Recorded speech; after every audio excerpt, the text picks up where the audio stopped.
el misterioso submarino con el que los nazis viajaron en el tiempo. Este relato sobre cómo los nazis viajaron en el tiempo pondría los pelos de punta al mismísimo Indiana Jones. Todos tememos la esvástica firmemente asociada al nazismo, pero en realidad es un signo mucho más antiguo, y es uno de los principales símbolos del budismo, y que está dando problemas a Google Maps, ya que indican lugares de culto budistas y hay mucha gente que lo malinterpreta. Esta relación a través de los símbolos puede dar mucho juego, y hay quien lo ha hecho. Y no hay nada que haya inspirado tantos relatos de ciencia ficción como la de un tanto sobrevalorada tecnología nazi. Este pez tan feo y fascinante es un rape.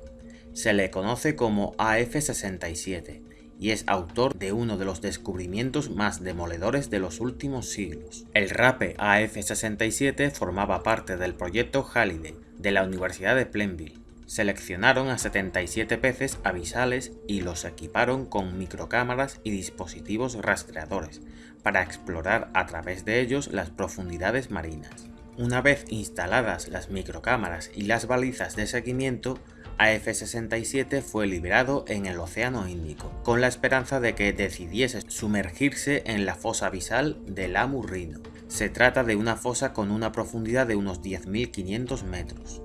AF-67 la buceó hasta el fondo. El rape fue uno de los pescados elegidos para este proyecto porque cuenta con su propia fuente de iluminación. Eso es importante para obtener imágenes a 10.500 metros de profundidad, donde la única luz solar que brilla lo hace por su ausencia, donde las cosas no emiten calor. Una vez recuperado, este rape obtuvo decenas de imágenes interesantes, pero no especialmente relevantes. En su mayoría vídeos de otras criaturas abisales que ya figuraban en el catálogo de los biólogos marinos. Pero entre tanta información irrelevante, AF-67 hizo un descubrimiento inesperado. En un primer momento lo confundieron con el cadáver de un cachalote. Tras analizar algunos de los frames con detenimiento, se dieron cuenta de que era un artefacto de fabricación humana, probablemente un submarino hundido. Hipótesis que confirmaron al ver esta esvástica en el fuselaje y este número de serie. Esa matrícula permitió identificar el aparato, el U-515, un submarino nazi que produjo muchos quebraderos de cabeza a los servicios de inteligencia estadounidenses y dio mucho que hablar en el mundo de las conspiraciones. ¿Por qué? Porque ese submarino desapareció cuando transportaba en su interior la campana de Wallenbach, un artilugio desarrollado por científicos nazis a finales de la Segunda Guerra Mundial, diseñado para viajar en el tiempo. Las mentes más calenturientas plantean incluso que el propio Hitler iba a bordo del U-515 y escapó hacia otra época activando la campana del submarino. Los más escépticos daban por hecho que los nazis nunca consiguieron hacer funcionar la campana. Los más osados fantaseaban con la posibilidad de que la desaparición del U-515 demostrará justo lo contrario. El submarino se esfumó sin dejar rastro porque viajó en el tiempo. Como podréis imaginar, el hallazgo de este submarino por parte del rape AF-67 significó un jarro de agua fría para quienes apostaban por la teoría del viaje en el tiempo. Sin embargo, cuando recuperaron al rape AF-67 recompensaron sus servicios diseccionándolo para practicar una autopsia y hallaron en su estómago y en sus células síntomas de que había estado expuesto a isótopos radiactivos. La clase de radiación que, según físicos de la Universidad de Plainville, podría liberar siempre en teoría un dispositivo destinado a alterar los parámetros espacio-tiempo. Disponiendo de esos datos, se barajó una hipótesis bastante sugerente. ¿Y si los tripulantes del submarino, una vez encallados en el fondo de la fosa abisal, en un intento desesperado de escapar, decidieron activar la campana? ¿Y si la campana viajó realmente en el tiempo? Para corroborar o desmentir esa locura, los investigadores de Plainville estudiaron a fondo los escritos de uno de los científicos más crípticos y portentosos que ha dado nuestro siglo, Ilya Landének, ingeniero serbio, discípulo de Nikola Tesla. Trabajó diseñando tecnología avanzada para los nazis hasta que el gobierno de Estados Unidos lo rescató en el contexto de la operación Paperclip para beneficiarse de sus conocimientos. Ladeneck fue uno de los artífices de la campana de Wallenbach. Según sus cuadernos de investigación, el artefacto era capaz de desplazarse a través de la cuarta dimensión, permitiendo viajar a través del tiempo a cualquier objeto en un radio de 8 metros desde su epicentro. Pero según los apuntes de Ladeneck, esa tecnología tiene sus límites. La campana solo es capaz de viajar al pasado. También figuraba en los apuntes del ingeniero serbio el año exacto al que Hitler pretendía retroceder con la campana, el 12.103 a.C. Esto en un principio hizo que los investigadores de Plainville descartasen la idea de que el U-515 hubiese viajado en el tiempo. ¿Por qué?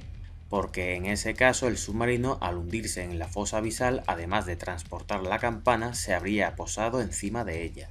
La campana habría permanecido desde hace milenios esperándose a sí misma en el fondo del mar, y las imágenes del rapé no mostraban ningún objeto además del U-515. Fue Margaret Kanker, catedrática de astrofísica de la Universidad de Plainville, quien se dio cuenta de que estaban cometiendo un pequeño error.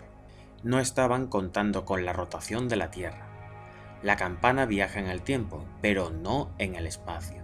Mientras se desplaza a través de los años y los siglos, el planeta gira.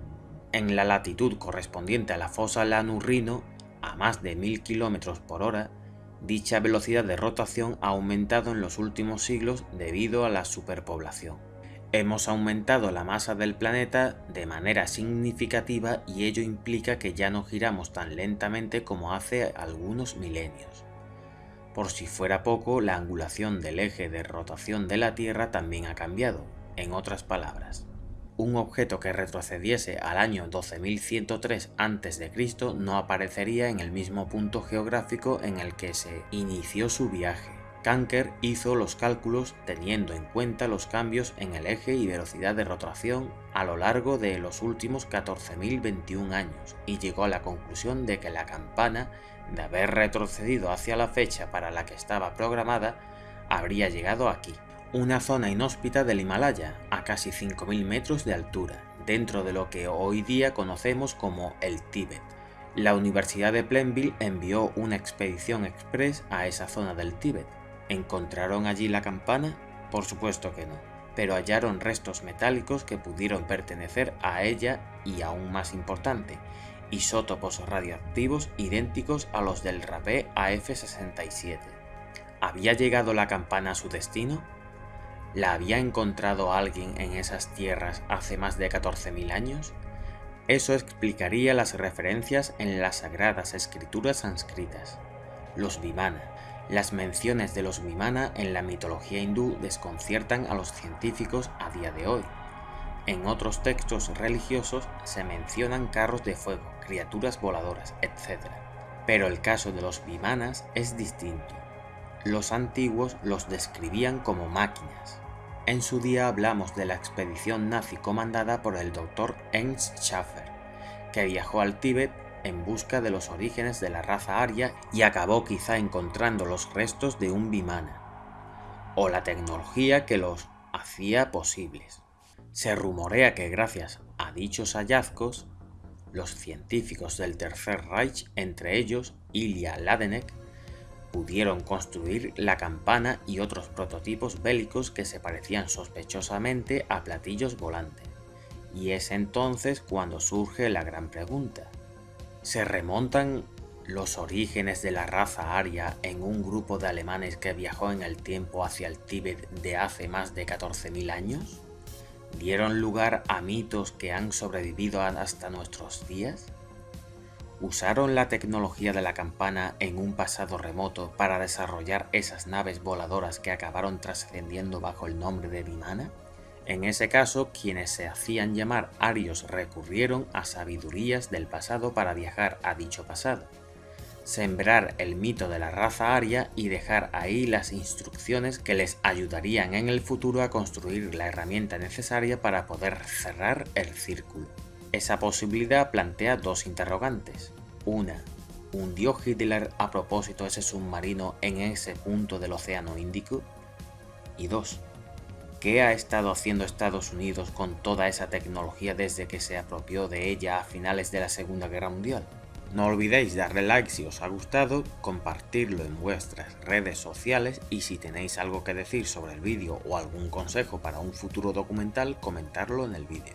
Un saludo a todos amigos y gracias por vuestra atención.